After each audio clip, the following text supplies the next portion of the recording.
Welcome to this week's market drama. We'll begin with the S&P 500, which was up 0.6% for the week. NASDAQ was flat, and Dow Jones was up 1.5%. What drove the underperformance for NASDAQ is stocks like NVIDIA in the semiconductor space took a big breather after a pretty unbelievable run they've had.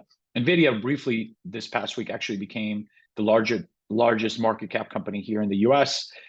So to a certain extent, it's not rare to see a lot of these high flyers take a breather, but that took a toll on the NASDAQ versus stocks in the Dow Jones, which tend to be less tech heavy, did much better, as well as the S&P 500.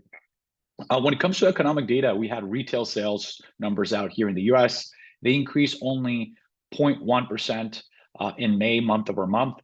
That was lower than expected and is definitely a number we have to keep an eye on in future months to see if finally we're starting to see the consumer take a pause, right, and are not be as optimistic when it comes to spending as we have seen in prior quarters.